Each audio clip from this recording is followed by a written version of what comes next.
Hello, Guardians. Welcome to Tower Casuals, the Destiny podcast. I'm your host, Corey Deering, and alongside me, as always, the Jotun Toten, Vault Dwelling, the Epilogue, Josh Finney. I feel like that, the Epilogue.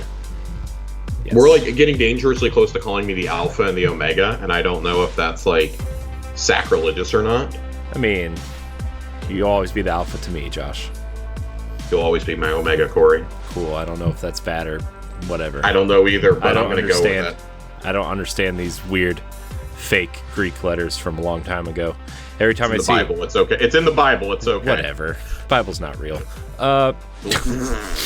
Jesus Christ. Hope my mom doesn't listen to this podcast because she'd hit me with one. Hope my grandma doesn't listen to this. Like, Josh, what's a sandwich casual?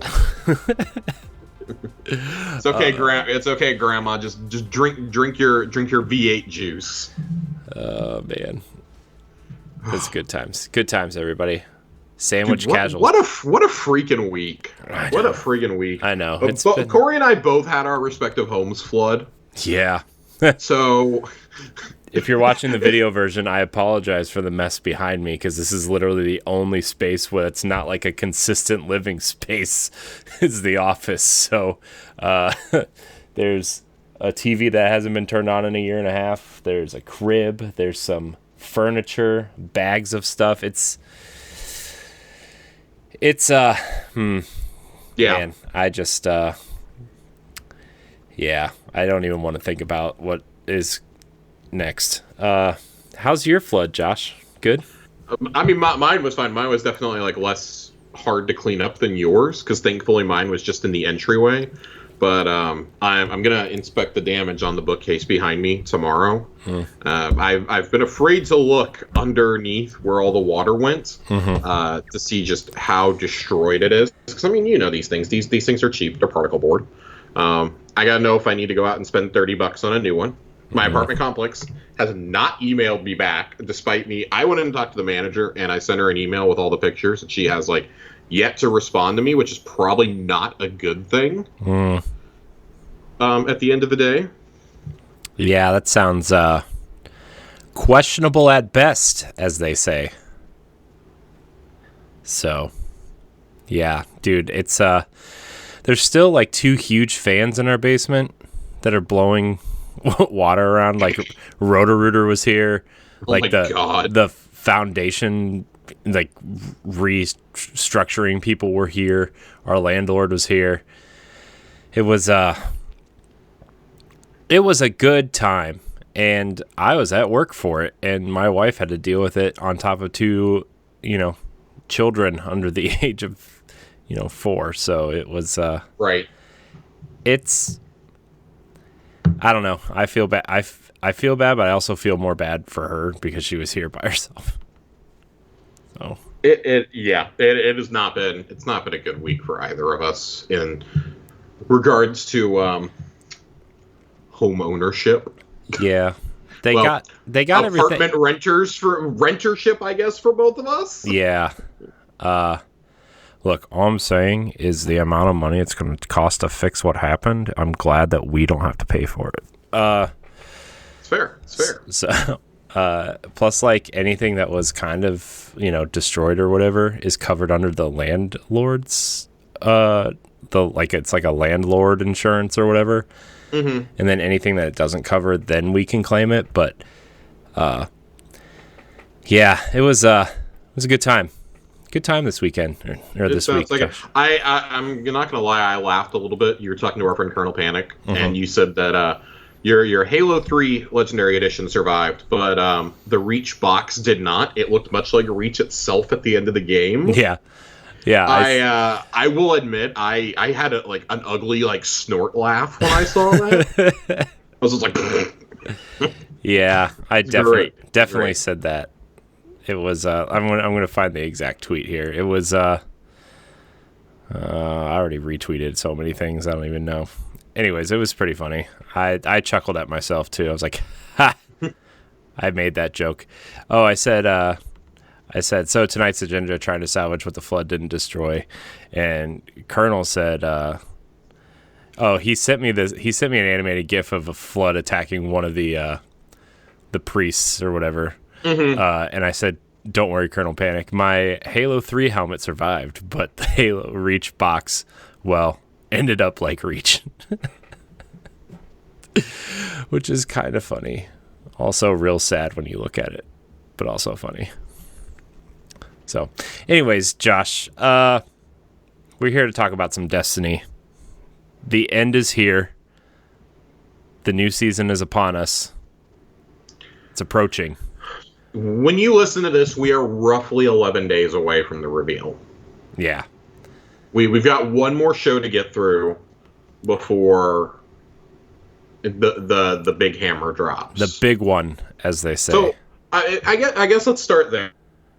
So, in the interest of, setting expectations, we'll come next week with some actual predictions. But right now we know for certain Witch Queen, Season 15, and the Trials revamp are coming. I also strongly suspect they have to address crossplay and Game Pass PC. Mm-hmm. As well as the future of the Game Pass deal, right? Like, I feel like those are pretty... Like, those are probably, like, your pillars of what happens there, and then anything that happens after that is anecdotal.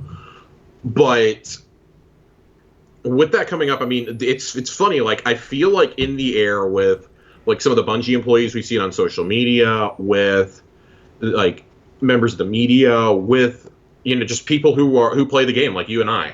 Like, it feels like there's something in the air with what's happening this month. Like, we're all kind of, like, sitting here with bated breath. And I know a lot of people, like, are really excited for that Trials revamp. I know most of us are tuning in, though, because we want to see what the story beats are going to look like. Are we actually going to Old Chicago? Are we going back to the Dreadnought? Are they going to bring Crota back as a dungeon? Like, these are questions and theories we've had for so long now. And, like, all summer, it's been ramping up. And now that we know it's happening the week of Gamescom, directly before Microsoft's presentation at Gamescom, so you can, like, almost guarantee they're going to show another trailer or the same trailer right after, just like they did last year. And last year and with Shadowkeep, like, I guess it's interesting. Like, I think, like, we talked about Halo last week and how the hype cycles are almost going in tandem with these two games. Like, we know we're going to find out when Halo is coming, and there's the persistent rumors about the crossover content, and, like, like, what they just announced, like, confirms some of that leak, like, what they just said doesn't. And, we talked about the Crucible, the Crucible tweets last week, and I don't know, I just feel like everybody is, like, kind of sitting here. Like, I don't remember the last time I saw so many people who work on this game, like, this excited. Like, I don't think we had that around Beyond Light. COVID really sucked a lot of that out of us last year. Yeah. It was still so raw and so recent when we got that reveal. And then the gut punch of we got it delayed in November. We can't even have a normal hype cycle for this game. Like, it's like... Plus, I wonder how much stuff, like, they were excited for, but, like, they switched engines, COVID happened. There's so much going on behind the scenes of the game that, like...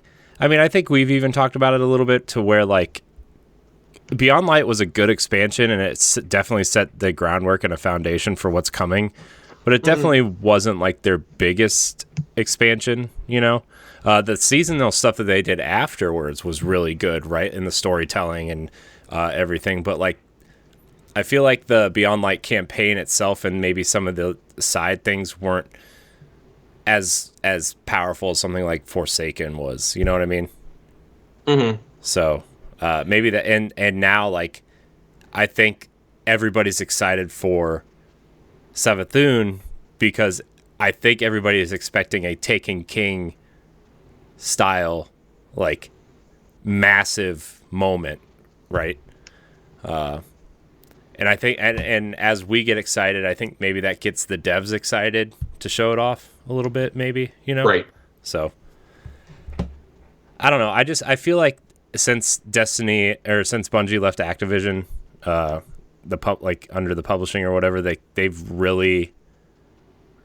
really hitting their stride with these last two seasons, and now we're getting ready for the final season of this and into a major expansion that they're, like, super excited for. I don't know. I think it's I'm excited to see what's happening on the 24th for sure. Yeah, I mean, I think we talk about future of the franchise, and I mean, there's always an outside chance that you get something like multimedia announced. Even though I think like in terms of setting expectations, like that's probably not something that's happening this time. Mm-hmm. I think for me, I'm excited to see not only the new story beats we take, but what comes next in terms of bringing back Destiny 1 or Destiny 2 content. Because it kind of depends. Like, if we go back to the Dreadnought, it's like, well, you've got 3 strikes right there that were...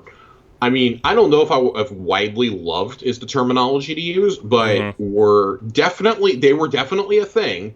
Like, I think we all have horrifying memories of Shield Brothers and of the Dark Blade. God, dude. Shield Brothers, especially... Hey, can you imagine those on Grandmaster? God, gosh, please don't bring back Shield Brothers. I guarantee you too that I will be skipping if they're on Grandmaster. Dude, it sucked on a regular Nightfall. Oh yeah, it was, and I mean that's the thing. It's like, right, you have those. I mean, clearly there's a base for Venus in the game with Vault. Do you unvault some of the Venus strikes? Do we bring back some of the Moon ones? I mean, literally the entire strike is already in the game as a patrol area and as a nightmare. Do we bring back Fogoth? Do we do the Tannic Strike? Do we, do we do Shadow Thief? Do we do... I mean, they've already shown with Omnigul, like with...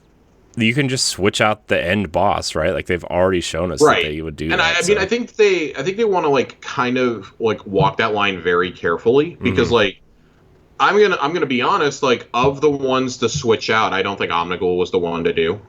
I think that's just very strange that's the one that they chose to switch out, like, considering how much she's referenced in the game.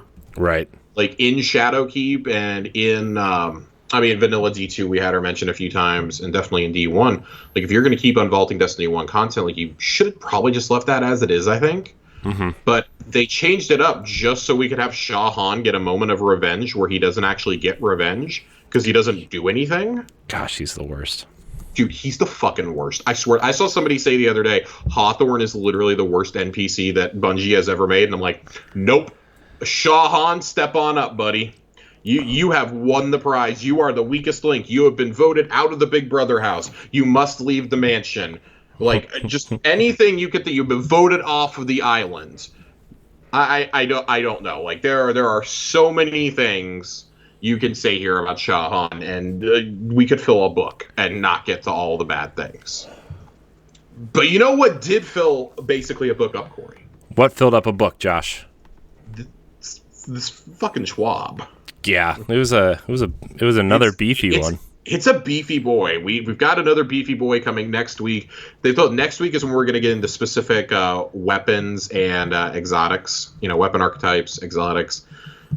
I think we're all a little nervous for what it means for grenade launchers. Mm-hmm. But you live and die by the meta. We have an awful lot to get to this week, though. We have some specific exotics to get to. We have Warmind cells to talk about. We have Iron Banner changes coming, Iron Banner weapons. But we're going to start here at the top with champion mods. I am extremely excited about these. So you have Anti-Barrier Auto Rifle. You have Unstoppable Fusion Rifle. Unstoppable Sidearm. Unstoppable, I believe that's a Scout Rifle. I think it's Scout Rifle. And Overload Bow. They've also hinted that there will be an Overload Sword mod. It is not explicitly in this graphic, but it has been referenced by the community managers on Twitter. Kind of as like a wink, wink, nudge, nudge. And I don't know if we're going to get a mod or if that's going to be an exotic sword that has that built in. But there's been a lot of discussion this week about this particular graphic. They revealed it yesterday morning, I believe. They were on the 11th of August, on Wednesday morning. And the fact that the only anti-barrier mod is auto rifles, and we have 3 unstoppable mods and presumably 2 overloads. People are going, well, what do you use for a ranged option for anti-barrier this season? Because let's be honest, a auto rifle is not always going to do it. You have to empty so much just to get one of those shields down. Then actually doing the damage is another thing entirely. I don't have a huge problem. I think the only content where this is going to be a really big issue is going to be in master raids, in Master Vogue, and in Grandmasters. That's where you're going to run into the biggest issues with this, I think. Mm-hmm. I've seen a lot of people point out, Ariana's Vow counts. How many of us actually enjoy using Ariana's Vow, though? Like, if you don't like hand cannons, literally your only choice is to run an auto rifle. Right. This probably indicates that the season is going to be a lot more Taken based than other seasons. Yeah. Well, I mean, come on. We all knew that this was coming. But I do hope that Bungie takes some of this criticism to heart, or there's, I don't know, an exotic pulse or something that has anti-barrier auto-loaded into it. Because, man, it's pretty clear they're focusing on not overload, but unstoppables and, to an extent, overloads over anti-barriers this season, which probably a good design choice. Change it up a little bit. I know that's going to make some of these encounters a lot more frustrating to have unstoppables just bum rushing you, and overloads and things like that. I think I'm most excited for Unstoppable Jotun. Jotun is finally viable in PvE again, and let me tell you guys, between that and Telesto, we're going to be yeeting ourselves, I think, more than the enemies. Great.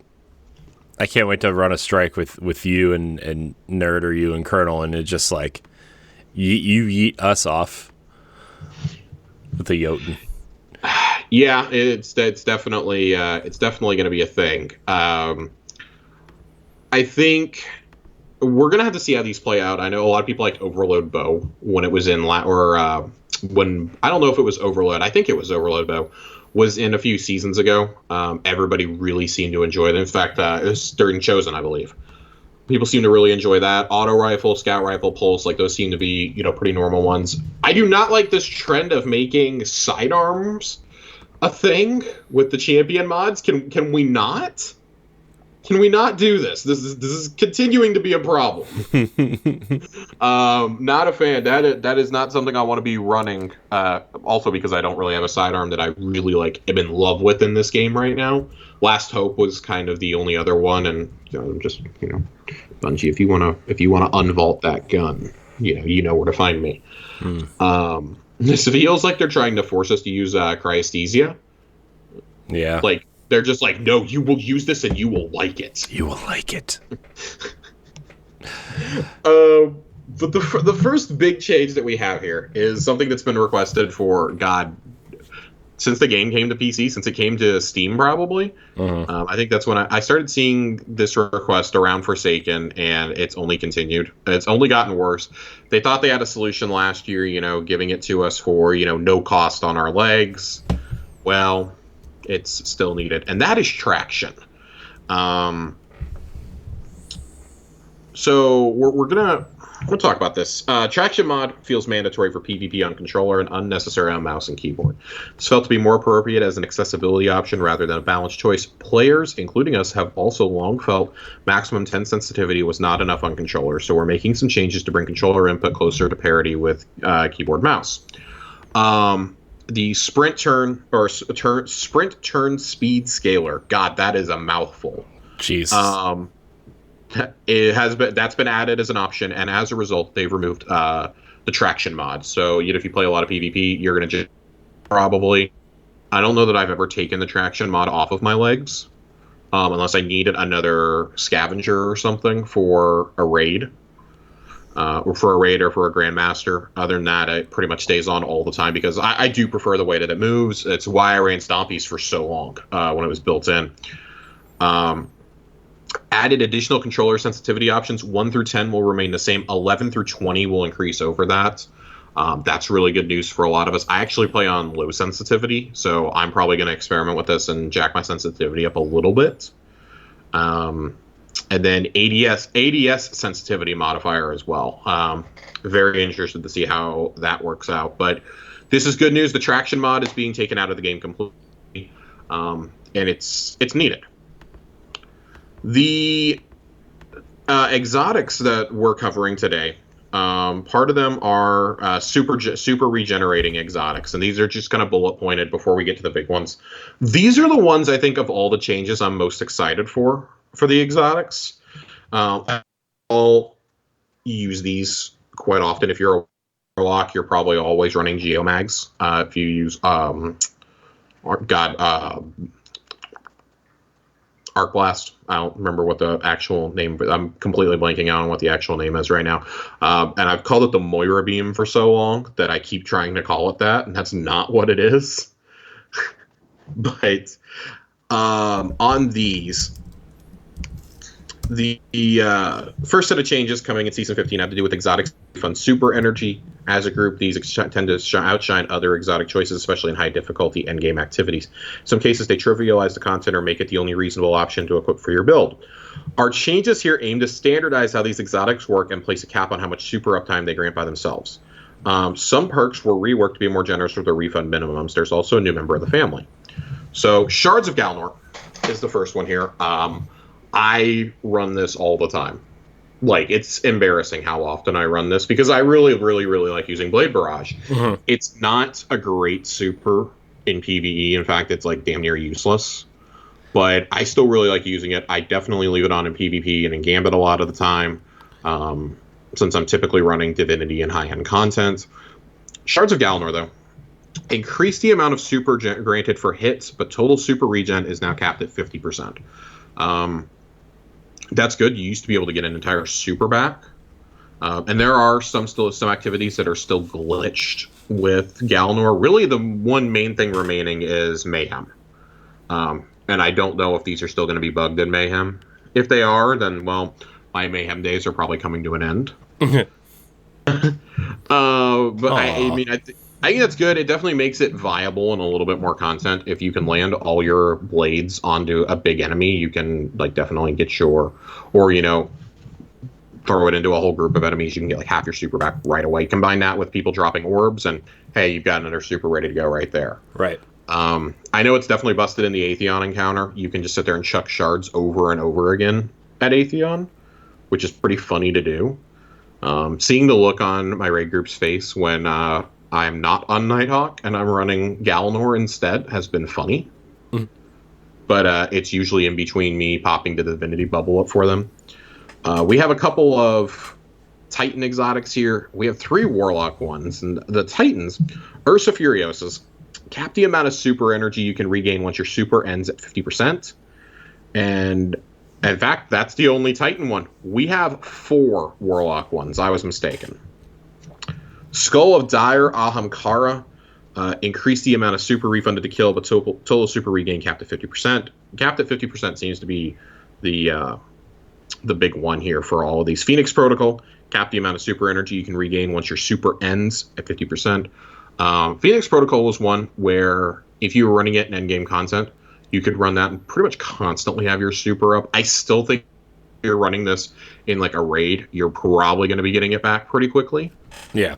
But that's Phoenix Protocol's kind of the where I'm like, I don't know how I feel about that. I know so few people who actually use Phoenix Protocol. Most of us, if we're running Wells, we're probably running Ludifactions. So I'm curious to see how this affects the 1 or 2 guys that are in my group. Phoenix Protocol a lot. Nerd Generalist is one of them. We'll have him sound off on the 24th about how he feels about it.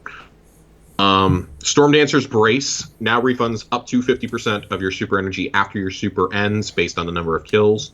I don't know if that was a regenerating one before, but it is now. I think it's in an attempt to make Stormcaller a bit more usable. And then Geomags. This is the big one.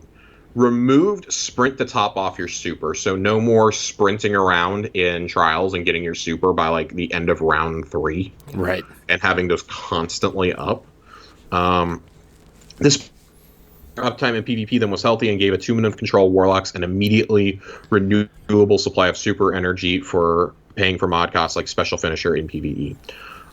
Very glad that this guy nerfed. It's something that even people who use Geomags a lot or and who use Arc Blast and things like that have gone, yeah, this is a little bit too much, especially in PvP modes. Like I think it was great in things like PvE. I almost wish they would have figured out a way to let you keep that for PvE and taken it away in PvP. But I understand the decision here. You got to get a couple more orbs though, like the rest of us. And then there's a lot of retunes and reworks. Yeah, there's a lot of reworks here. There really is a lot. There's not a lot there's almost nothing for Titans. There is a lot for Warlocks and Hunters here. Whoa. Precious Stars, okay? When's the last... Do you even have Precious Scars? No, I don't. I don't even... Icefall Mantle, okay? Come on, it removed the slower class ability recharge scaler. Oh, man. Corey, I'm sorry. Gosh. Titans got a lot of love the last couple of updates. I'm really hurt by this, Josh. You don't get it. You don't understand. I'm upset that Bungie is still pretending that Orpheus rigs do not exist and that Hunter Supers outside of Bottom Tree Golden Gun are not a thing. Okay? We are openly pretending that nothing matters for Hunters right now. I'm still waiting for a Titan armor set that doesn't look like, I don't know. Rain Gutters? Yeah. Oh my god, it looks like we bought you at the Home Depot at this point. God, Home Depot, I'd say like the Habitat for Humanity, the leftover scraps. Jesus Christ. Starting with some of these so Corey already told you what the Titans are getting. Precious Scars, Burst of Healing, and bonus recovery around whenever you kill an enemy with a weapon whose damage type matches your subclass type. I think that's actually really good, especially if that works on your teammates. I think that's a really good change to that exotic. Yeah. But the question is, like, do you give up the exotic you're already using then? I think that's one that you're going to see a lot in PvP, not necessarily PvE. I think PvE, I mean, most people are probably still going to be running Falling Star. Mm-hmm. So, which makes sense. And then Icefall Mantle removes slower class ability, recharge scaler. The Hunters. I want to talk about the Hunters for a second. Hunters finally got some love. We finally had something good happen to us. Finally. They didn't nerf something into the ground for us this week, so that's a win right away. Bombardiers. I like these. When you dodge, it drops a bomb that damages the enemy. The bombs will now have a secondary effect based on subclass type. Blind for Arc, Burn for Solar, Slow for Stasis, Suppress for Void. Suppression will not affect Guardian and Super. I think that automatically makes Bombardiers a top-tier exotic for PvP. Yeah. Just straight off the bat. Yeah. I already like using these in there. Like I said, I'm usually running Galanor. But in things like Iron Banner, I like running these. I just have never really had that great of a roll on them. But you better believe that if I can get these to drop at like a 65 or higher, I'll masterwork them and use them all the time. Mm-hmm. I really, really like, because I liked them, but it's a little bit hard to trap the enemies in the bomb occasionally. Yeah. You basically have to do it as like a dying move. But if you can do this and, blind or, burn them, you can probably get the kill off if you have burn. But this would make me want to experiment with other classes. Because I use Stasis and Solar almost exclusively in Crucible now. So I think those are really cool. Graviton Forfeit, of course, that increases invisibility. Bonus invisibility duration is increased. Melee regeneration speed now increases based on number of enemies near you. When you're invisible, recovery is greatly increased. Weapons reload quickly. That's cool for people who like to use spectral blades. That's a really good exotic. And then Lucky Pants. Our friend A1 Johnny is very excited about these. Added intrinsic hand cannon holster mod replaces previous functionality with the following. When you ready a fully loaded hand cannon that deals kinetic damage or damage matching your subclass energy type, for a short time, each hit against a combatant from that hand cannon increases the damage of the next shot. No, Hawkmoon won't be able to one-shot a raid boss using these legs. Other hand cannons will get a fun edge in combat, though. What's a hand cannon holster mod? A new kind of mod that reloads stowed weapons. More on that below. Again, makes Lucky Pants instantly viable again. An exotic that really has almost always been overlooked. That looks really cool. If you like hand cannons and you play a hunter, which, I mean, if you're playing high-end trials, I expect to see this a lot. This and Bombardiers, I expect to see a lot in trials and in comp next season. I think that those are great changes to two exotics that people want to use, but we just can't. Bombardiers, I think, were at least usable, but this, I think, takes them from being usable to being like a very good, like at least a B grade exotic. I don't know if they're quite up there with Gemini, but I think they're getting there in terms of exotic hunter boots. Adding secondary functionality to some of these, though, especially on movement exotics, I think is absolutely essential. I would like, I don't know what that just was. Wow, what was that? That is a dog in the hallway. Ooh. That usually it's my background noise that requires me to mute. Jesus Christ! Well, I sit right by my front door, so yeah. It's funny because in your camera picture, I can see the fronts of someone's shoes sitting at your door, and it's like it looks like somebody's just standing there watching you podcast. It's not great. It's not great. Warlock's got some updates in their exotics as well.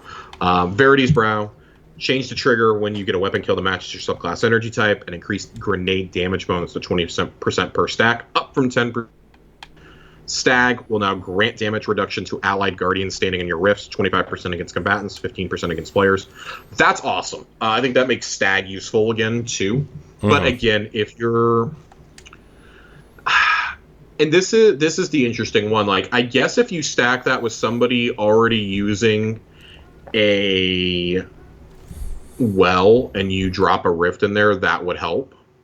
I can see this helping in Master Vogue. I can see it helping in specifically the Templar encounter, or in, I mean, God, for any of the encounters, really helping on the plates, etc.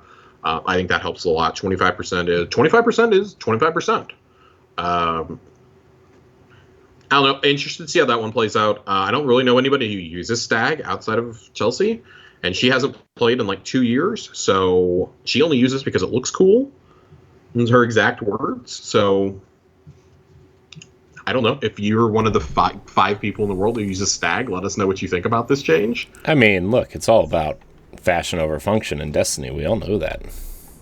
Oh, God, dude, I wish that Celestial Nighthawk looked better then. Prometheum Spur, increased functionality. When standing in a rift, solar weapon kills give you class ability energy.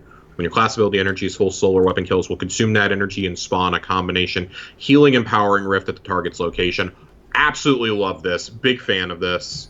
And then they says, the final thing here for the exotics, keep your eyes open for other changes to come awake of these as well. Our goal for the next few seasons, especially following the launch of Witch Queen, is to increase the variety of fun and powerful choices available in PvE and PvP alike. So this is a first pass on exotics. There's always a chance that Orpheus rigs will get touched again somehow by Bungie, or that Star Eater scales will be put back to being a usable exotic, even though we just got them and got them nerfed into the ground right away. Yeah. About that. I like what they're doing with a lot of these, though, where they're adding on to exotics rather than just making new ones. Yeah. And I think that's important. I would like to see more exotic weapons going forward, and like choices are important. Like, I expect us to start seeing instead do stuff with stasis, or with, if there's another Dark Tower, like, increases darkness abilities. Right. Just across the board. I think that those are probably coming this fall. Mm-hmm. I suspect they had a couple that they wanted to put in, like, in the summer, and they were like, well, we just nerfed everything into the ground, so we probably shouldn't put these in the game yet. Yeah, about that. Probably see if they're going to destroy anything else that we're working on first. Yeah.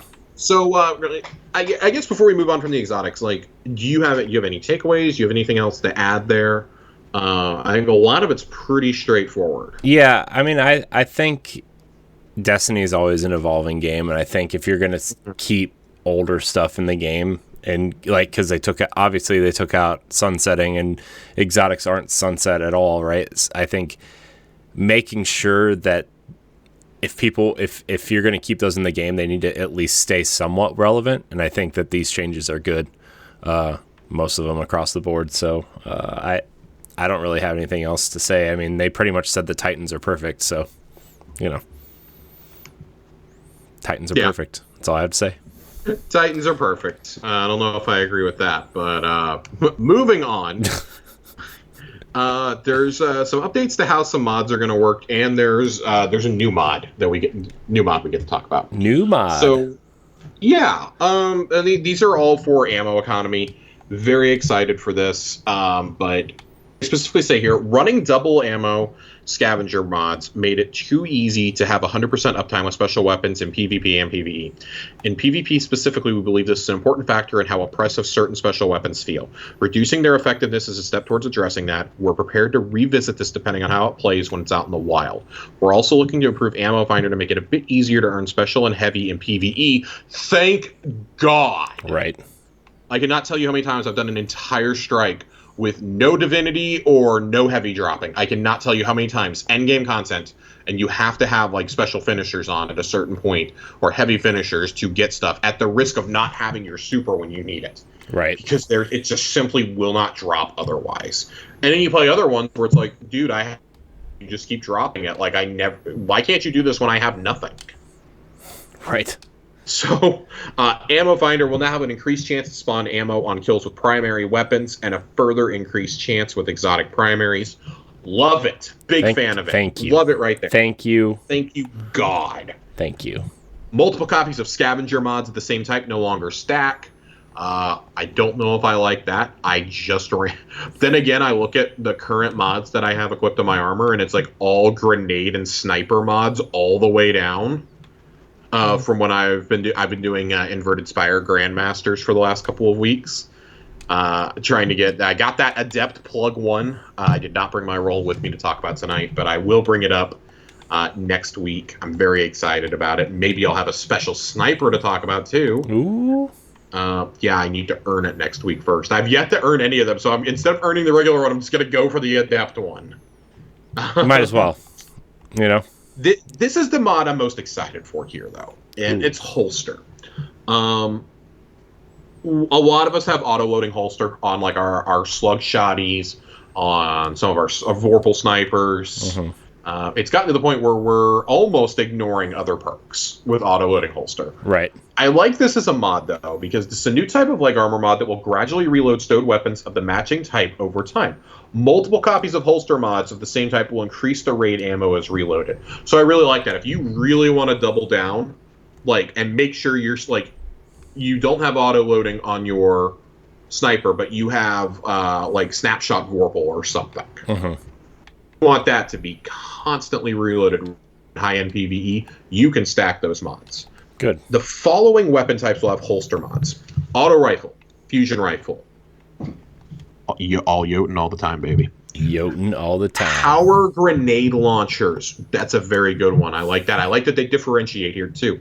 Hand cannons, linear fusion rifles, machine guns. I'm excited about the machine gun one, too. Pulse rifle, scout rifle, shotgun, sidearm, submachine gun, sniper rifle, and trace rifle. Also, low-key, very excited about trace rifle. Can't tell you how many times I've needed I'm very excited. Super. Very excited for trace rifles. We need a new good trace rifle, right? We need a stasis one. Yeah. The last trace rifle... so I was going to say the last one we got was Divinity. The last one we got was actually Ruinous Effigy. I forget that gun exists. Yeah, but it was cool when it came out. And that was a year ago. And then nobody We need legendary trace rifles is what we need. Trace rifles are only exotics. Right. I want legendary trace rifles. Saladin, put it on the menu for an Iron Banana next year, please. Yes. It is worth noting here, there are two big points. Hand cannon excludes Ariana's Vow. Oh. So you're still going to have to load that normally. I mean, hand cannons aren't that bad to reload, though, I feel. And then rocket launchers, breech-loaded grenade launchers, and bows will not have holster mods, as we did not want to affect any weapon that has a magazine size of 1. So Ambitious Assassin, auto-loading holster continue to be really good perks for a rocket launcher. Although I think at this point most of us would rather have lasting impression and impulse amplifier.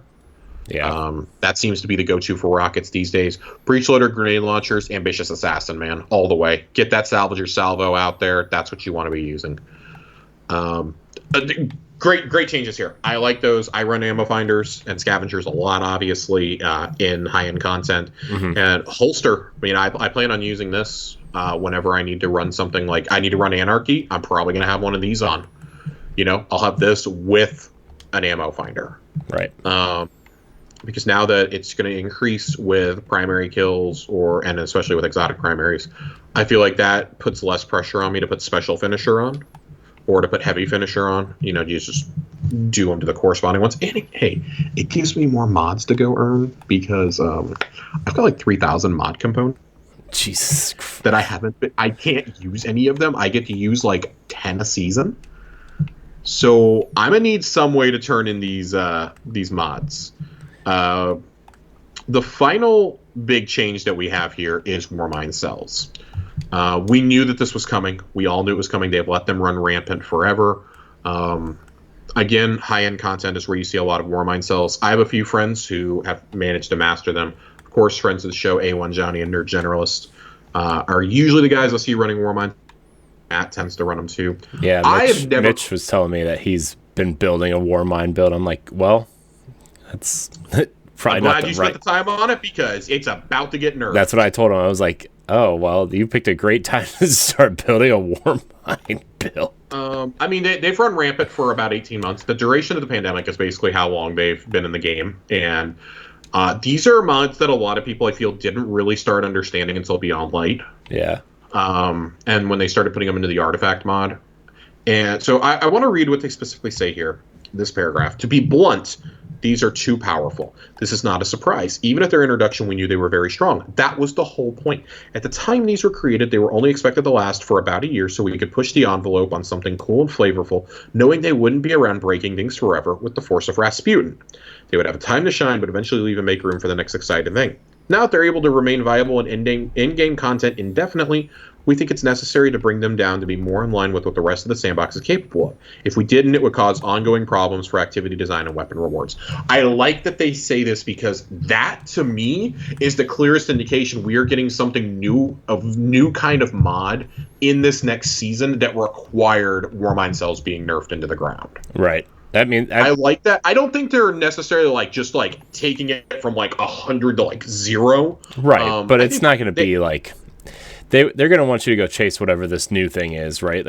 That's I mean, which is good. I hope it's a little bit easier to understand than Warmind cells were. Frankly, yeah. You had to use special types of weapons, and it was exhausting.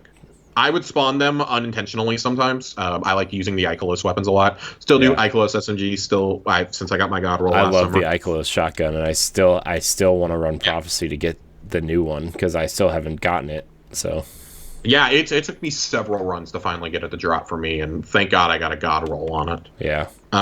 So let's get into some of these changes. Base Warmind cells, reduced radius of the explosion effect range 10 meters down to 6 meters. That's pretty significant. That's a 40% damage reduction, or range, which, okay, I feel in seasonal activities and raids is probably when you're going to feel that the most. Yeah. Reduced damage of the this is the big one for me. This is where I really think that they're just this and Wrath of Rasputin is where it's going in. Reduced damage of the explosion of Warmind cells from 200 to 400 to 50 to 250. That is rough. The max you can get now is roughly what the damage was before. The minimum damage was before. That's rough.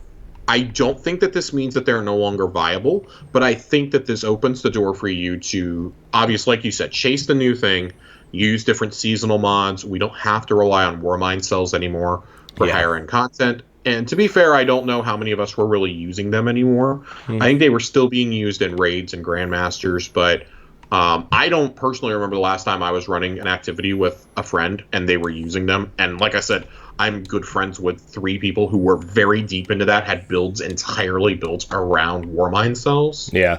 And now they're just there's too many other options now, and I think that's a good problem to have, right? Yeah. But for ad control, there was nothing better than these. They're basically little bombs, essentially. Yeah. The Global Reach mod increased the mod cost of Global Reach to 3. reduced the amount of radius increase from 20 down to 10. So they literally cut that in half and made it more expensive to use. Global reach is one of those. It was supposed to amplify the power. Cellular suppression reduced the duration of the suppressing effect when using from 3 seconds to 2 seconds. And then Wrath of Rasputin, this is the big one, reduced bonus solar damage, previously 100 to 200 damage, and now down to 25 to 100. So obviously they took an axe to base Warminds and to Wrath of, and I think those are the two ones. Global Reach got hit pretty good as well. But there are still a ton of Warmind cell mods they did not touch. Maybe it's all about just building a different build now, right? Or there's nothing that says that they can't introduce a seasonal mod that will make them do the old damage again. Right. There's nothing that says they won't do that. We've seen them have a willingness to go back. And I mean, look, every time Oppressive Darkness comes in, we all rejoice because that means Nova Bombs and Tethers are back on the menu for days. I love a good Nova Bomb. I love a good Nova Bomb when I've already thrown my Tether or my Void Grenades onto something. Yeah. It's beautiful. Well, you love to see it. Especially like on like a, maybe like a raid boss or something. Oh. You get a good Tether. You get 2 Warlocks running Nova Bombs. I mean, I'm not going to lie. Oppressive Darkness is part of how we got through the first ever Master Nightfall. Yeah. That Johnny and our friend Soundless Logo did together.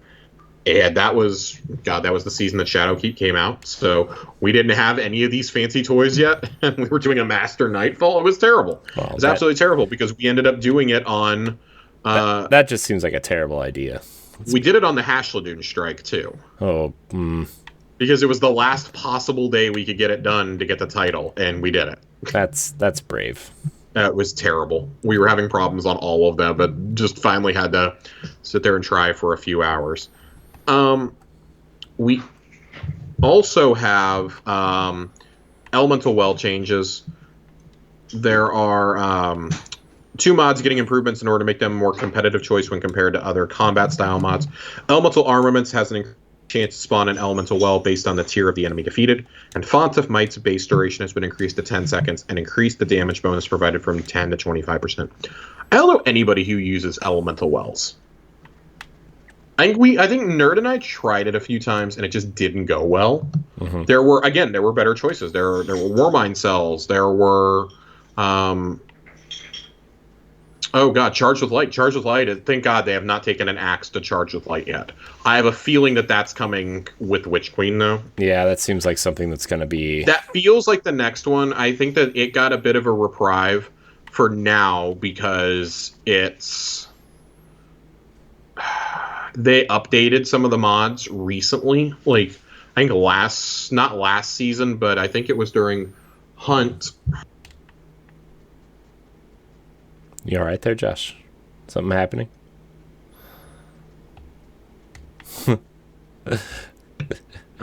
Josh, sorry, there's stuff going on in the back.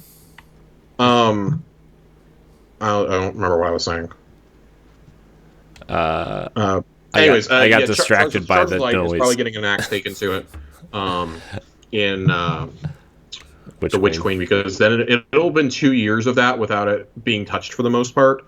We had a few things that have been touched. They definitely reduced the potency of a few things, but then you got things like you stack Charged with Light with Lucent Blade and things like that, and it's still an absolute monster. And that's a system that I feel like unless you're doing high end content, you probably don't understand.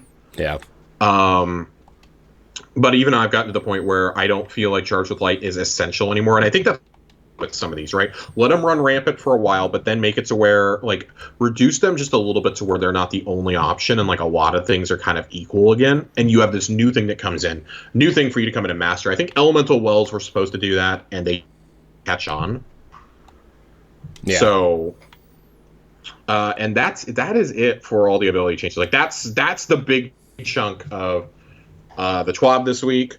We do have a few updates for Iron Banner for next season, though. Yes. 2 brand new weapons, the Peacebound Sidearm and the Forge's Pledge Pulse Rifle. I think the design of these is awesome. Yeah. I really dig it. I love that rifle. I love it. Yeah, that pulse is definitely something I'm going to chase. I'm not a huge fan of Time Worn Spire, which is the one we got in Chosen. Yeah. Not a huge fan of it. I think it fires just a little too slow for me. Yeah, I mean, I know a lot of people seem to use it, but a lot of people love it. I agree with you. I think it's too slow. If I wanted something like that, I would use a scout rifle, frankly. Yeah. Yeah. Or I'd run like Shadow Price or something like that. Yeah. I think this is cool. The idea of us continually putting in 2 to 3 new weapons to earn in Iron Banner every season. I think especially in a season that's coming up. We just got 4 weapons this season. We got 2 last season. We had 2, I believe, with Season of the Hunt as well, and now we're gonna have 2 more. The loot has been entirely refreshed for Iron Banner, which is good, especially into as long of a season as we're about to. Mm-hmm. I think that's important to let people be able to chase them. And if you have them on like a 1-year timer of okay, we did them and now we're going to kind of retire them, I think that makes a vendor refresh for Iron Banner an absolute priority, which we know that they've said it is. I think that makes it essential that especially if things aren't going to be sunset, you should be able to buy with your tokens rolls of specific weapons from Saladin once you've unlocked said weapon. Yeah. Or like have a legacy section, like, oh, this season we're gonna have him sell these 4 weapons that are older again. Like we're gonna let you buy the Fool's Remedy, for example. That was the sidearm from Arrivals. Mm-hmm. I know that one doesn't really drop as much anymore. We're gonna let you buy that, or we're gonna let you buy Forward Path. I use Forward Path all the time as a primary auto. I have no reason not to use that gun. It's that good as a primary auto rifle to me. Yeah. I use that in I've taken that into day one. I have 2 day 1 raids now, a day 1 dungeon, and an awful lot of Crucible and raids and Grandmasters since. Mm-hmm. I think this is cool. Like if this pulse fires a little bit faster, I think it's going to be really good. Like it's weird. I hope that it fires similar to Blast Furnace, which I say that ironically because Blast Furnace fires very similar to Time Worn Spire. I think they may actually even be the same RPM, but it hit differently for some reason. I think it's because of the actual like model of the gun. We talk about different frames, and I think that they have a different frame, even if they fire roughly the same speed. Right. I'd like to see something like that.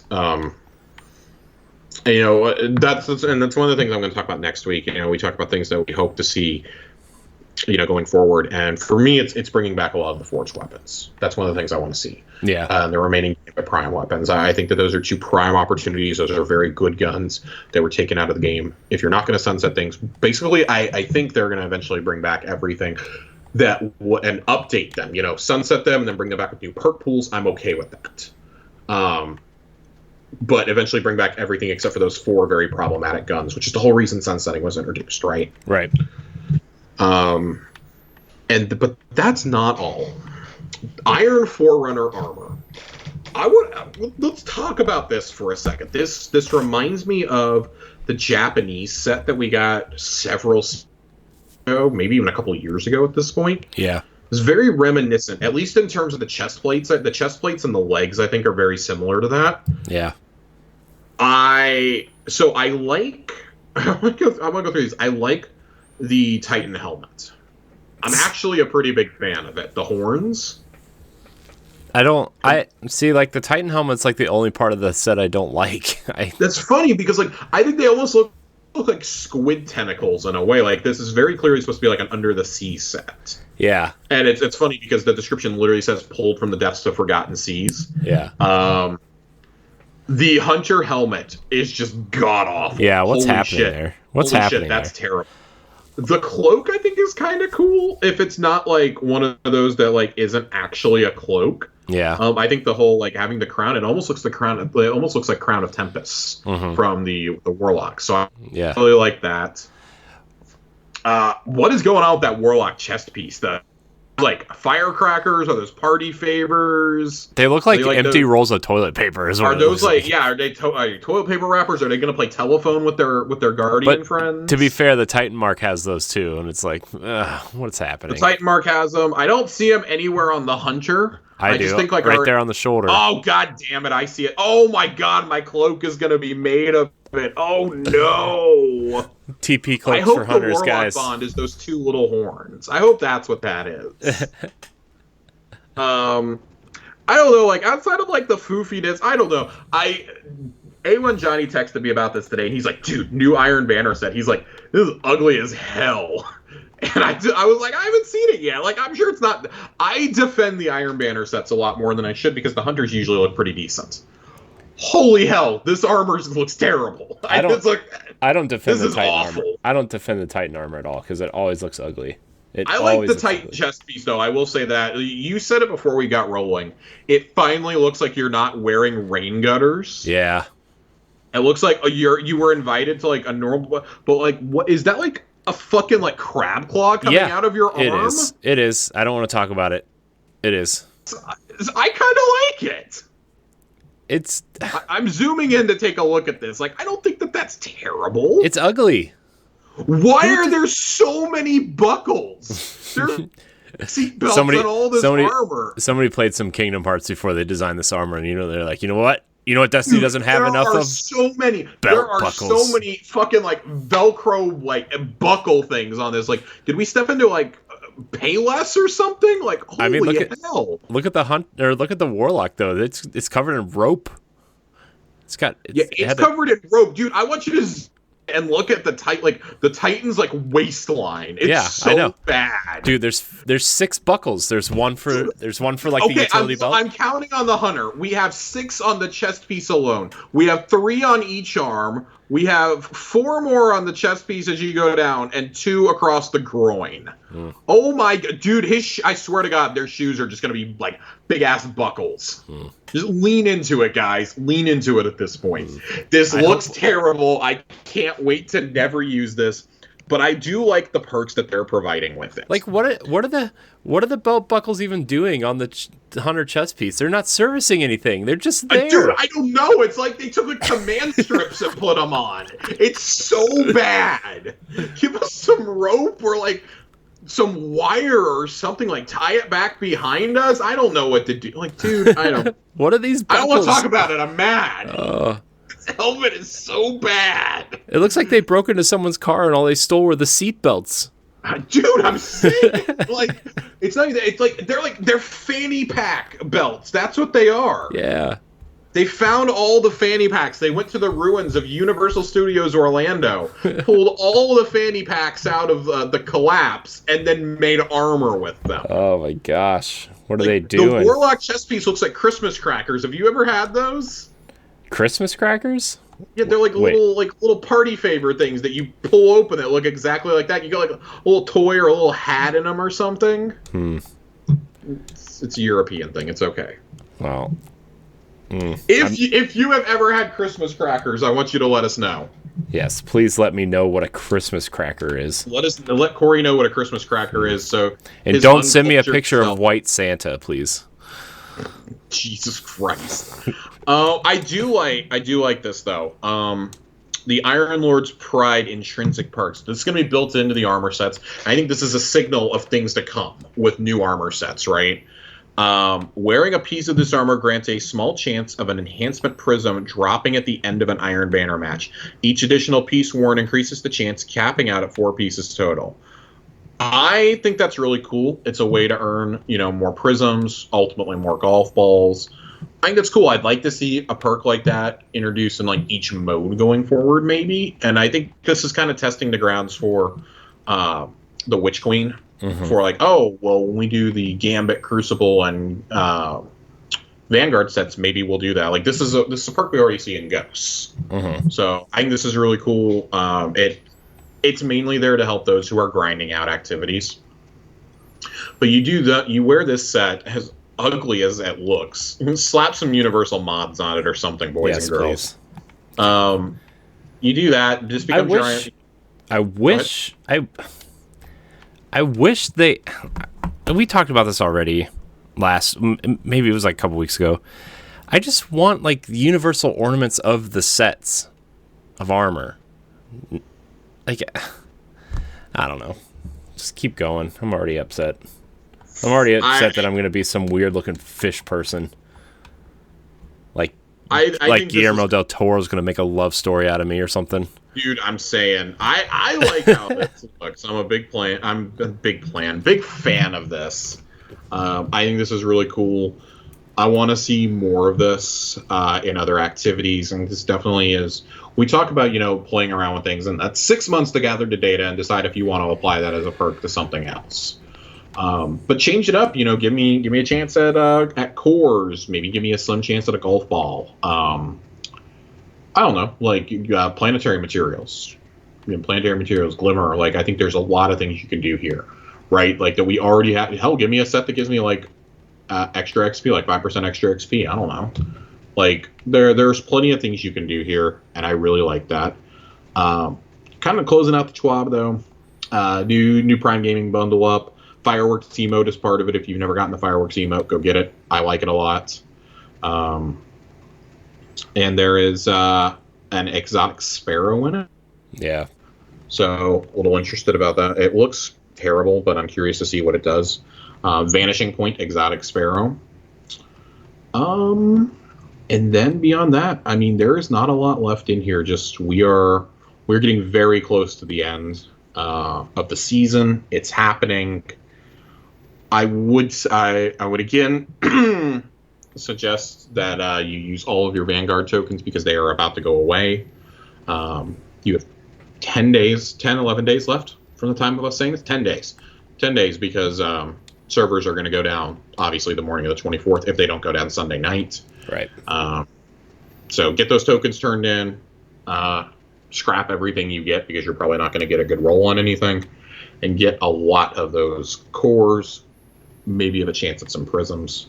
But yeah. Corey. Yes.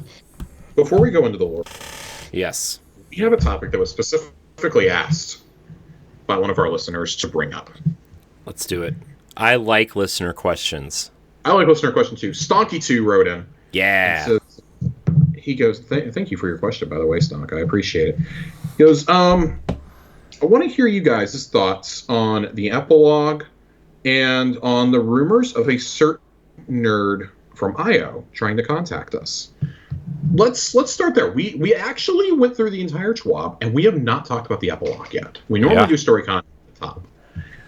But I kind of wanted to hold it for the end because we're going to bookend it. We're going to talk about the epilogue. We're going to talk about this rumor and this crazy chase and rabbit hole that Raid Secrets went down. Yeah. And then we're going to end it with the final piece of Beyond the Endless Night, or Beneath the Endless Night.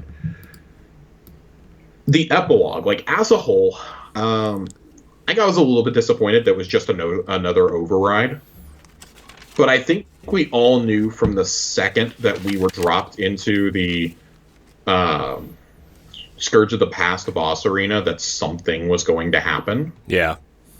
It was just a little bit too convenient that we're there in the middle of a boss arena, and that's where they chose to let the Elixni live. Mm-hmm.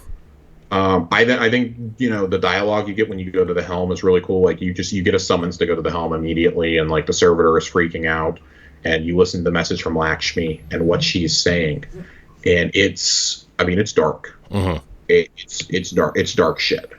There is just simply no way around it. While we're talking, I'm going to see if I can possibly find what she says. But Corey, what'd you think of us going back to the Elixni Quarter, and this is how we're having to do it? Did you like that? Do you think it could have been done a little bit better? What you think?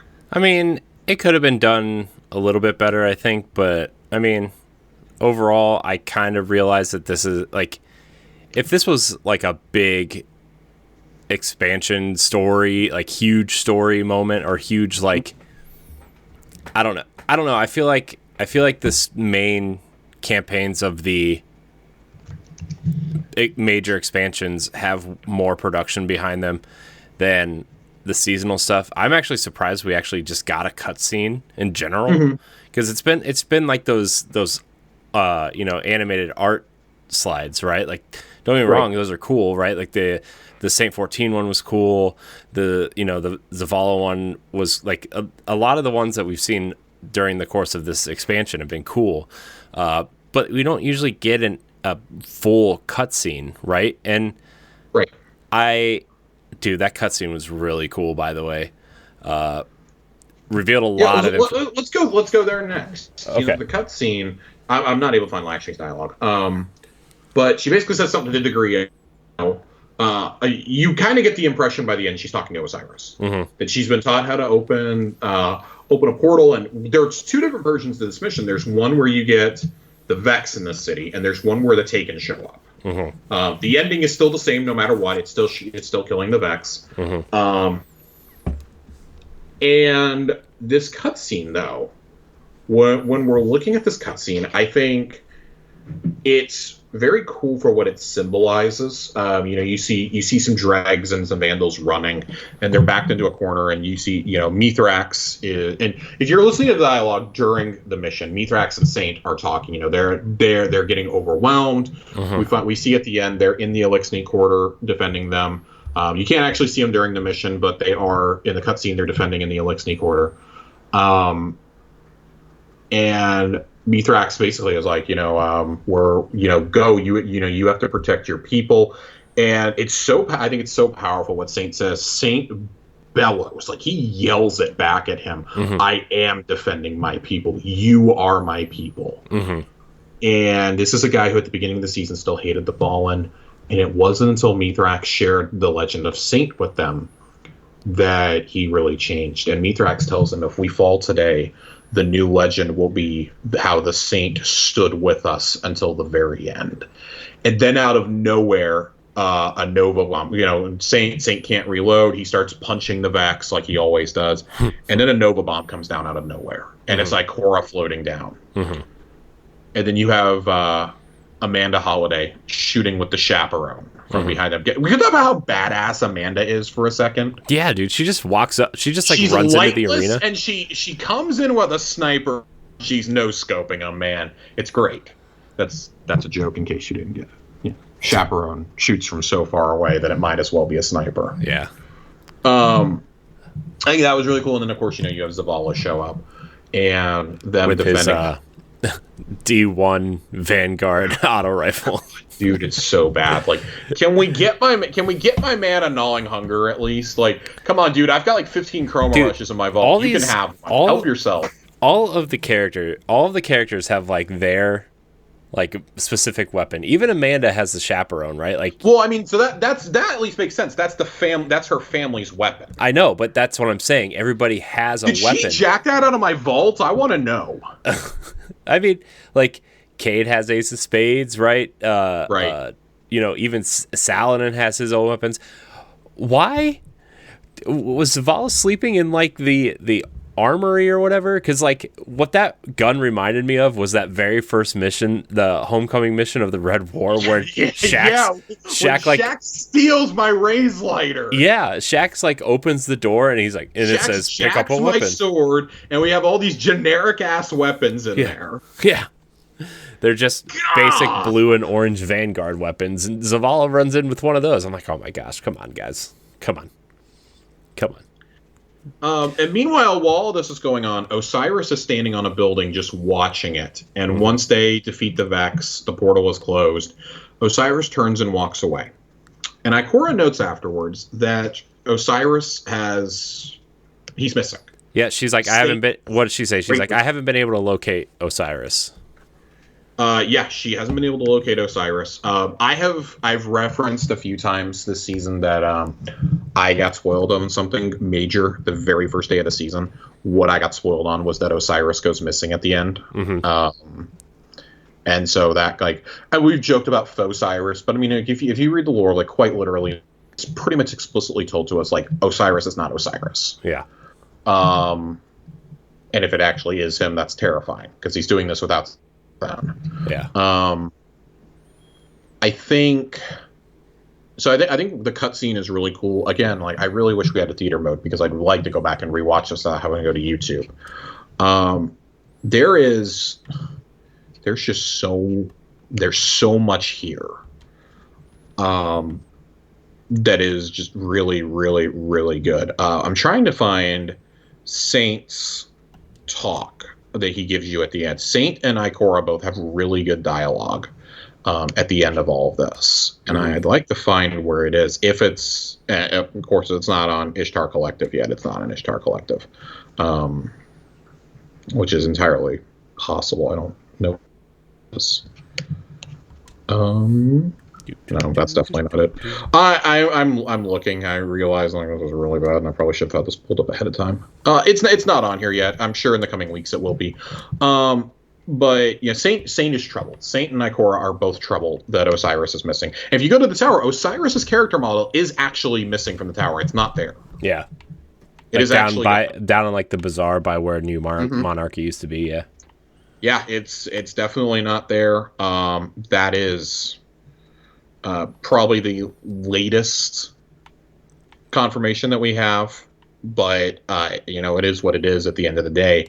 That to me sets up what we're going to do this next season. I think it's going to really be the hunt for Osiris, and I think at the end of the season is when we're going to, or even at the beginning is when we get it confirmed that is not Osiris, that the real Osiris is either dead or is like locked in a Mad Eye Moody-esque trunk.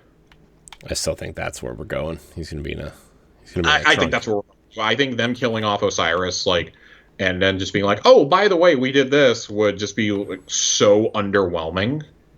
Yeah. And you might like actually have a mutiny on your hands. Yeah, it might not be the smartest thing to do at this point. It would not be a smart thing. I think that you would absolutely have people screaming over it. Yeah. But yeah, I mean, I thought this was really cool. But this other thing that we have going on, and this is let me get this article actually pulled up for a second. So first off, you can find Lakshmi's body, which I was really enjoying seeing all the videos of people shooting and teabagging her body. That is my major complaint, is that I think it would have been cool if there was like a chase through the city streets where we were literally running her down on a sparrow or something. Yeah. I mean, it's another one of those moments where like... And then we had to do like a boss fight against her. Yeah. I think that could have been really cool. Like, she's summoning legions of Vex, and then, like, as she dies, is like, well, they're already in the Elixni Quarter, and blah, blah, blah. And, like, as she's dying, she's telling us that she's basically condemning the Fallen to death. That would have been really cool. But here's the crazy conspiracy theory that we have going on right now. Asher Mir, our old crazy... Doc Brown doppelganger, is... Guardian! seemingly back from the dead. What? Radiolarian Lake? There's no hole in the ground. There's no pit in the Pyramidion. That this guy is somehow back from the dead. Oh, God. And so I'm going to break this down via Paul Tassi. I'm going to break this down because I don't really know a better way to summarize this than what him and Kotaku have both written. There is a friendly harpy in the Epilogue mission across from where you spawn, and it has a blue eye instead of a red eye. You cannot shoot it. So the question is, well, how do you think that's Asher? The harpy is beeping, and of course, leave it to the guys from Raid Secrets over on Reddit. Of course. If you translate the beeps as Morse code, you get the word assistant, which is what Asher Mir always called you whenever you interacted with him on Io. Right. Even all the way to the end in the lore book, before he descends into the Pyramidion, as he sees you fly off, he thinks about the assistant, is specifically the wording that is used. The harpy is standing in front of what is essentially an exact replica of the equipment Asher Mir used to use on Io, and we have screen caps to confirm this as well. Asher Mir is part of the scholastic variable lore, which we're going to read tonight. That's the other piece that we're going to do tonight. When Lakshmi was predicting what would happen in the Batsa district, there are two different passages in it that say Asher speaks. And in fact, we're actually, I'm going to cut over to that real quickly right now. Give me a second to pull this up. I wasn't prepared yet, but scholastic variable. We're going to read this one out real quickly because I think it's important to deviate into this for just a moment. Deviating.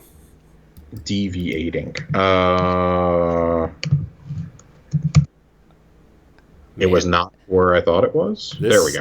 Just are you there? Are you? I'm there. Go ahead and do your thought there, Corey. I was just gonna ramble about like how I just think the storytelling and the like some of the secret stuff in this last couple seasons has been top tier. I read an article. I forget. It might have been Paul Tassi. I don't remember who it was, but it was Destiny's storytelling has become its strong suit, and it was just like it's a really really good article. I think that may have been from might have been Game Informer. Yeah. Yeah, I think it was Liana. She writes a lot of that stuff. Her and Paul are killing it when they talk about this game. Yeah. It's funny because whenever I see her write something, it's usually like right after we talk about it on Tower Casuals, and I'm like, oh, like I feel like we talked about this. We're ahead of the curve for once. But in this lore, and it's written out very weirdly, stochastic variable. However certain we are of simulations, they always contain an element of unpredictability. Lakshmi 2. And the way this is written, I'm going to read this out. There's 7 bullet points here. Lakshmi 2, faction head, exo, politician. 1, the Elixni Quarter, screaming, a crackling portal, treachery, fallen attack, we're overrun, where are the guardians? 2, the last city, tower in ruins, fallen scavengers sift the rubble. 3, the last city, radioactive dust, dark growths in the ruins. Where is the traveler? Mutated ghosts. I want to come back to that mutated ghosts in a future episode, but I think that gives us an indication of where we may be going with the Witch Queen and why some of those theories and those leaks may not be too far fetched. But I want a time to develop my thesis there. 4. Here's the first evidence of Asher. The Elixni Quarter, crackling portal. Asher speaks. Fallen being attacked. Dead orbit overhead. Saint 14 besieged. Future war cult surrenders. Now, that exact scenario right there is what happens in this event. The Elixni Quarter is overrun. There is a portal that opens. If that harpy is actually Asher, he speaks. The Fallen attacked. Dead orbit, we know, leaves the city in the aftermath of all of this. Saint 14 is besieged, and the war cult surrenders, which they do. 5. The Elixni Quarter, the Endless Night, a crackling portal. Mithrax firing wildly. The cult flees, Ikora triumphant. Also happens. Here's the second one. The Elixni Quarter, crackling portal. Snipers fire down. Blood runs in the gutter. An ether tank explodes. The Endless Night. Asher speaks. Those future war cult traitors. 7. The Batsa District. Crackling portal. Fallen fleet. Future war cult banners. Zavala is gone. Mithrax on trial. Lakshmi 2 looks over the crowd. Lakshmi 2. Head of state. Exo. Prophet. Savior. We know that numbers 4 and 5 came true. Right. Number 1 also did. So 1, 4, and 5 came true. To an extent, number 6 did as well, because we know an ether tank exploded earlier in the lore, not necessarily during this event, but I'm sure 1 did during this event. Right. And that the future war cult are in fact traitors. Yeah. So to circle back around to Paul Tassi's articles, it's Asher Mir, but how and why? The running theory is that either Asher Mir is not dead and communicating to us from the shrouded darkness zone via the Harpy, or he is dead and has become part of the Vex network, something he is well versed in before all this, given the integration of his arm and by proxy brain, which gave him insight. This is the 3rd time we've seen a blue-eyed Vex Harpy. Once in Beyond Light, once back in Vanilla, but they was channeling a member of Failsafe's old crew. And perhaps perhaps both the Beyond Light Harpy and this current Harpy were both Asher Mir, or at least his conduit. Is this more than an Easter egg? I don't know. It seems unlikely after this season that Season 15 will deal with the Vex, given we just had a very Vexy season. We also have no idea if a place like Io will ever return, which would open the door to see Asher Mir in the flesh again if he isn't dead. He might just be our envoy in the Vex network going forward. But if he would actually learn to talk instead of using Morse code, that would be immensely... Go see Asher yourself in the override mission on top of a building, buy equipment across from where you spawn in. This is now the most interesting lore conspiracy theory, I think, in the game. Yeah, that's... This is a Bungie-ass thing to do. Of course it is. Okay, to put more... This is not the first time that they had us doing binary for the original Outbreak. For the original Outbreak Prime, they had us doing this. And, I mean, like, think about the puzzles they had us go through for Sleeper Stimulant.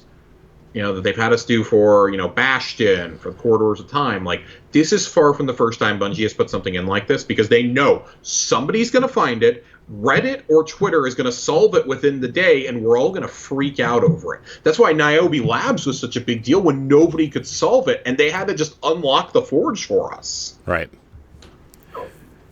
This is cool. I think right now, as it stands, this is a glorified Easter egg until Bungie acts on it. I do agree that I think we will not have anything with the Vex probably until the Witch Queen now.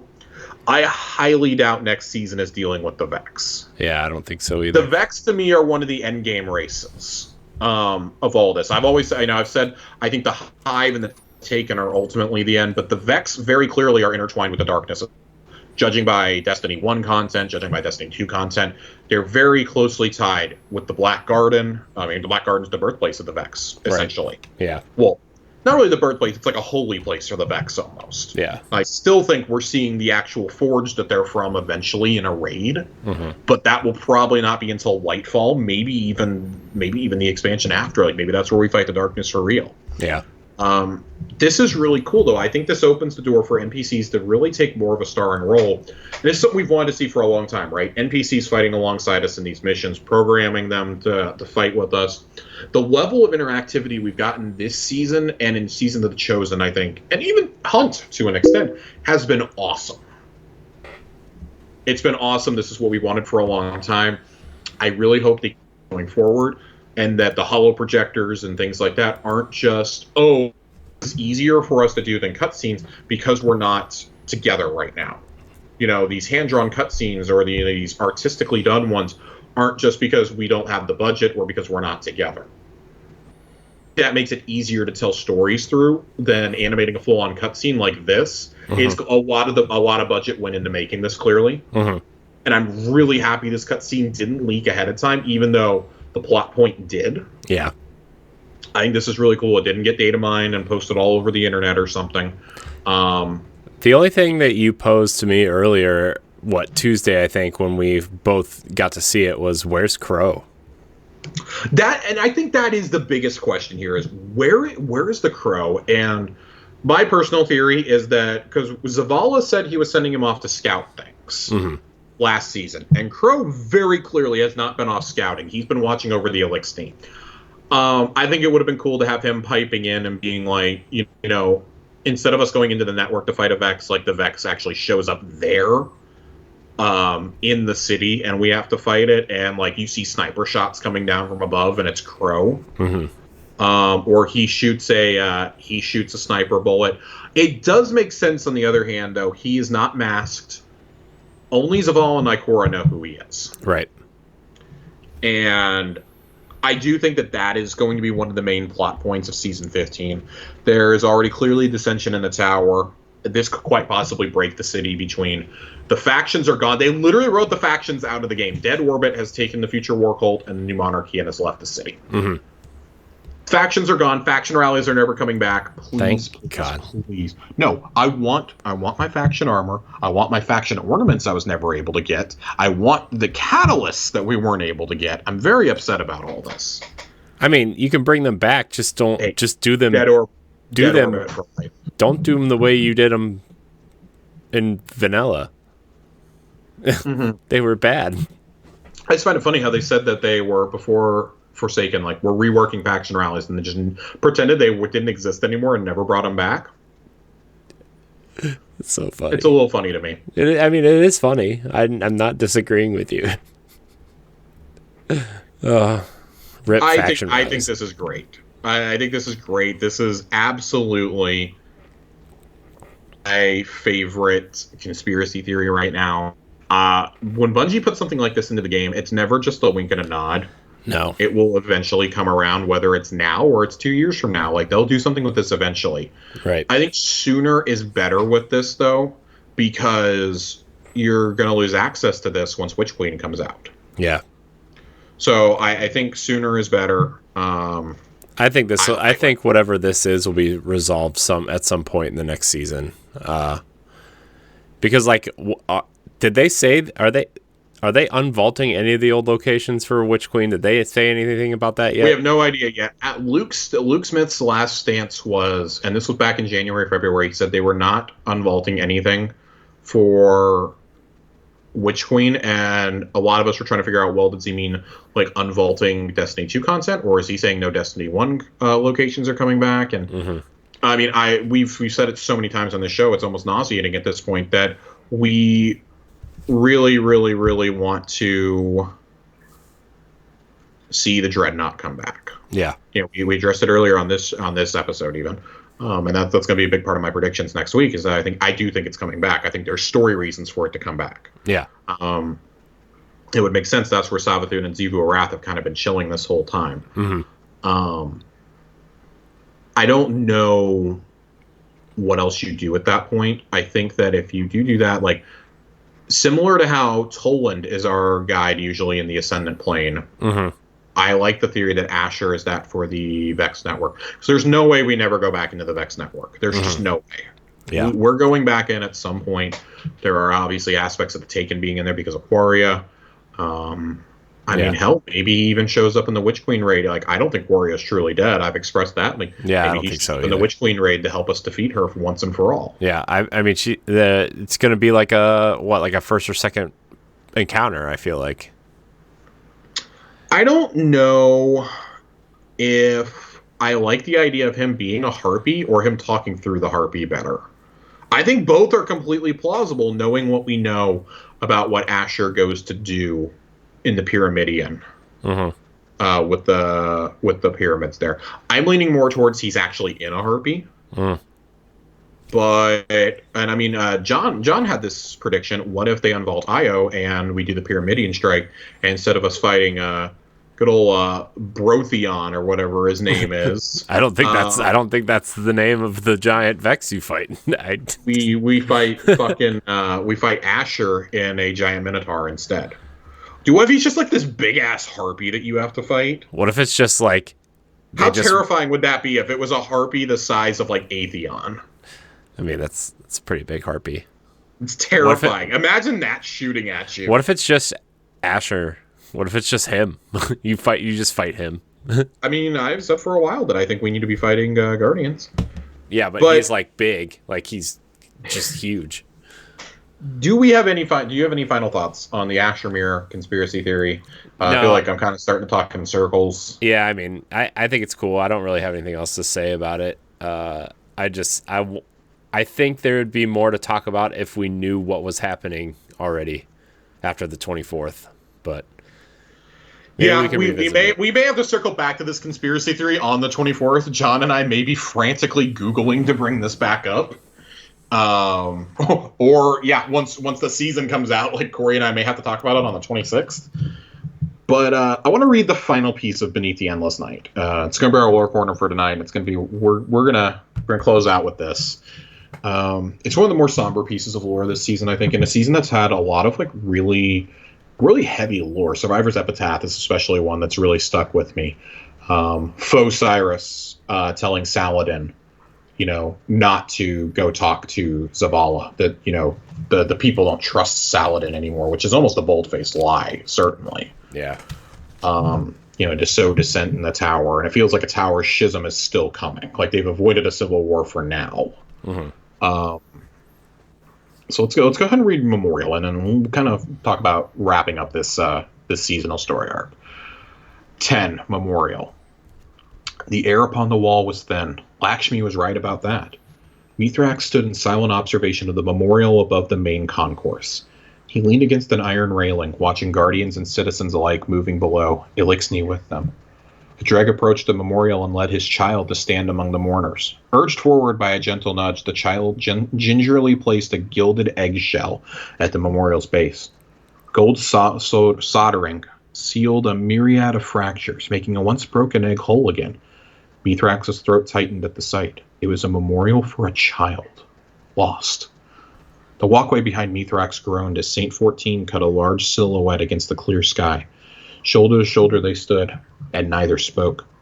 They watched as Ikora and Zavala conversed with departing mourners. The dragon and his son approached, and with a bittersweet smile, Ikora made certain to introduce them to Zavala. Big, stern, stoic Zavala took to one knee and spoke to the child eye to eye. I never thought I'd see the day, Saint finally said, unable to look away. Mithrax responded not with words, but with fluttering purr-like rumble and mirrored Saint's posture. Do you think this will hold? An alliance, fragile like glass, held in a fist, Saint asked. Only the great machine knows what will come from over the horizon. We must be content with our own limited perspectives, Mithrax said with conviction. Saint nodded.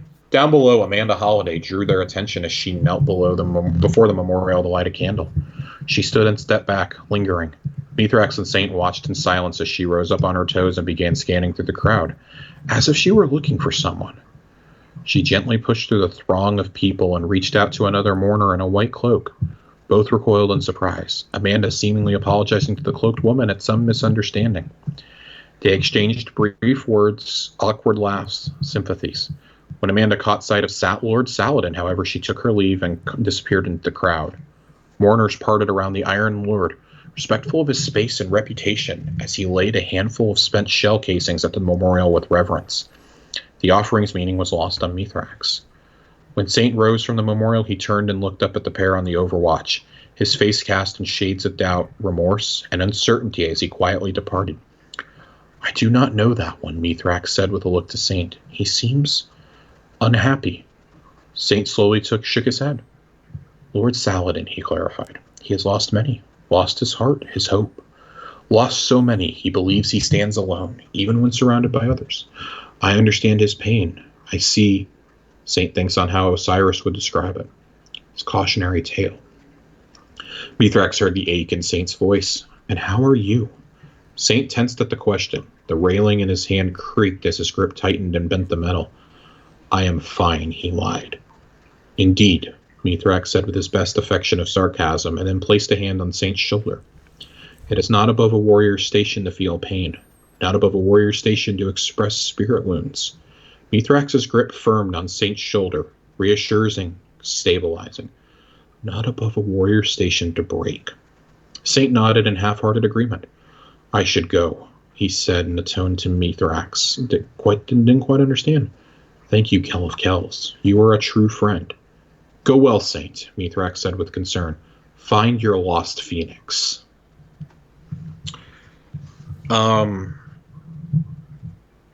So let's start with Amanda, I guess. I think that's the first thing that kind of jumps out to me here. She's looking for somebody in a cloak, and she goes towards him, somebody in a white cloak.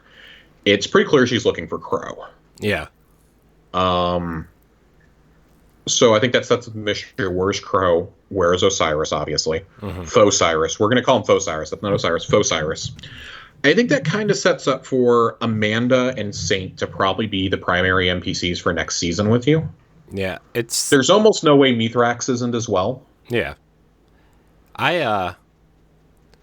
So why would she be looking for Crow? Did I miss something? She worked a lot with Crow in the season of The Chosen. They have banter back and forth. Right. Okay. Yeah. But he was always masked. Right.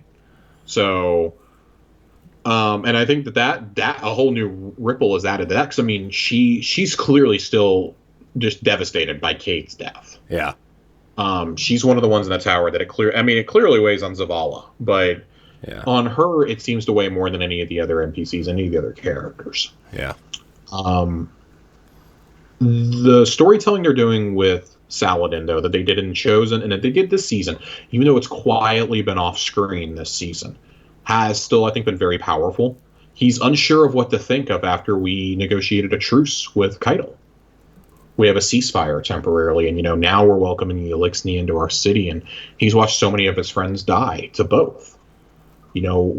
How can you be friends with them is what he's thinking, but I think he's also learning how to show mercy for the first time and show restraint. Mm-hmm. Not something Saladin has ever really had to do. I think it's setting up for him to have a major story beat going forward. And if we talk about, we talked about, are they going to write out some of these characters we've had around since the beginning? I think Saladin's a logical choice. Mm-hmm. As much as I like Saladin, I think that opens the door for Ephrodite to come back. Yeah. And I could see him, maybe not like in Witch Queen, but like in Lightfall, I could see him having like a giant moment of self-sacrifice. Mm-hmm. And I know people are going, oh, well, what about like, Iron Banner? Like that moment where he realizes he's not standing alone, and he realizes that he needs to save the people that are behind him and stand with him, right? Like, I could totally see that. There's, I read a lot. I read some manga, and I watch some anime, and I watch a lot of My Hero Academia. Mm-hmm. There's a character in there that I kind of want to draw a comparison to Lord Saladin and how I feel like his storyline is going. There's a character in there, Kirishima, who he has a power to harden. He can harden his skin into like harder than stone, and he hits a new level in an arc against the Yakuza where he has a new form. His hero name is Red Riot, and he has a form, Red Riot Unbreakable. He can only hold it for 35 to 40 seconds, but for that period of time, he is literally unmovable, unbreakable. Like, he is so hard that when he goes to move, you can hear his skin and his bones creaking. But his thing is, he calls himself that, and he says he's unbreakable because nobody behind me is going to bleed if I can keep all their attention on me. And he does it time and time again in these, where you keep thinking he's going to die doing this. He's become one of the most important supporting characters in that show and in that manga. In that way, I feel like Saladin is kind of that way. That Saladin is going to eventually get to a point where maybe it's him and Ephrodite together, the final two Iron Lords, holding the line.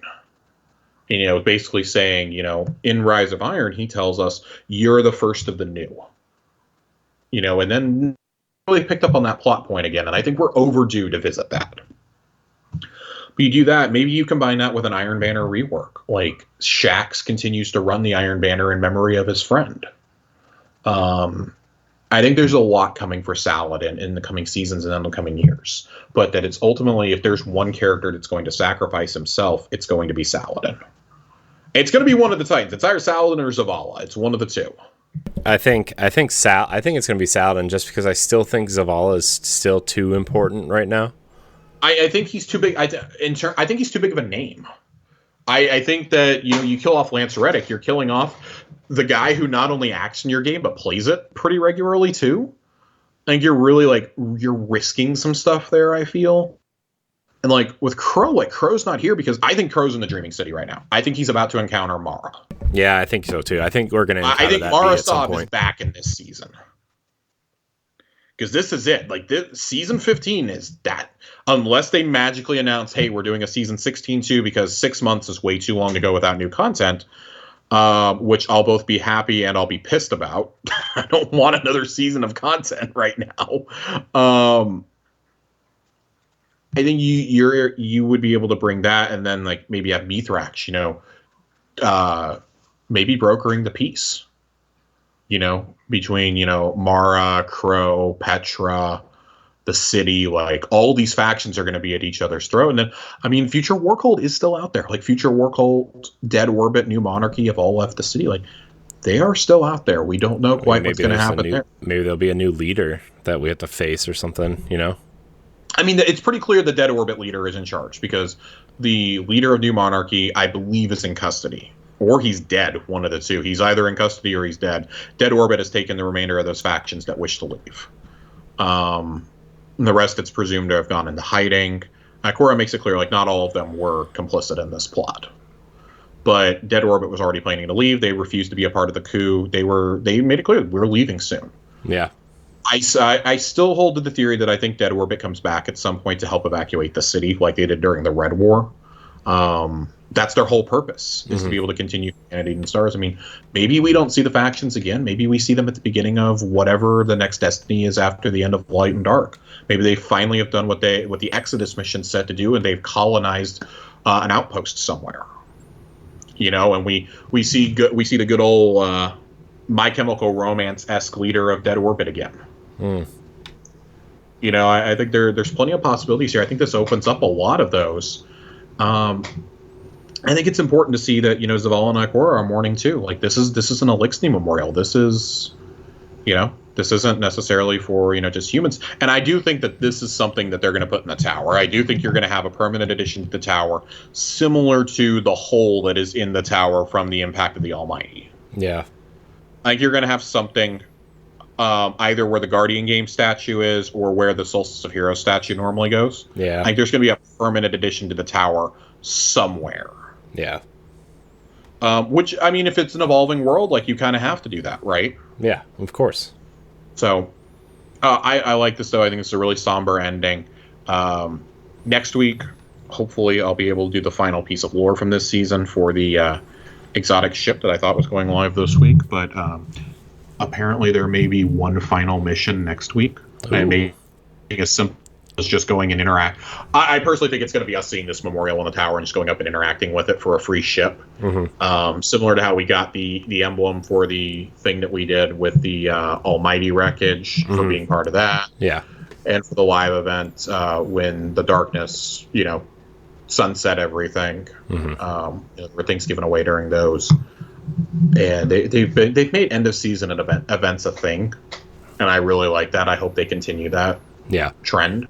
I don't know. We'll see. I think the time is also, I mean, this is kind of related to that. We're out of Lore Corner. Kind of final thoughts on this week, I guess.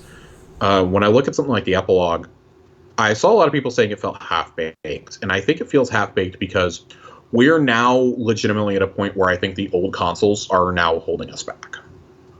I think we're at a point where Xbox One and PS4, especially the base models, are holding us all back. We are approaching a time like Destiny 1 did after the Taken King, where they said, okay, we have to ditch the old consoles. I think they would have to give more than a sufficient warning and hope to God that more consoles are in stock. But I think we've now reached a point where the base hardware of last generation can no longer support this game. It is nearly unplayable. It goes very slow. 60 frames is just such a game changer. Like you can't ignore that.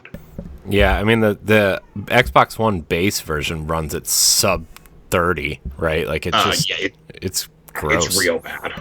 Yeah. Like if you have a 1X, you're probably doing okay. You can at least play, but it's noticeable when I'm playing with people who are on the older consoles at this point.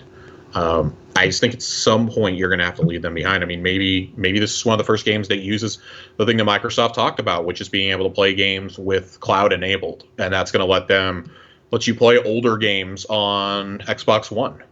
But that still doesn't solve the PS4 problem. I mean, I think Destiny would be the perfect thing to test it with because most of it is server side anyway, right? So right.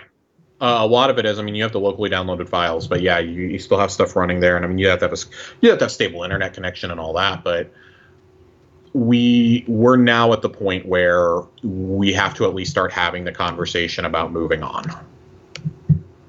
from the now legacy consoles. I think if you hadn't had COVID and you hadn't had obviously the impact on availability, I think Bungie would have probably already moved on this and would have announced it for the Witch Queen.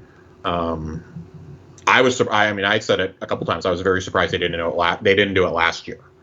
But I don't think they wanted to pigeonhole you have to get this new console if you want to keep playing Destiny.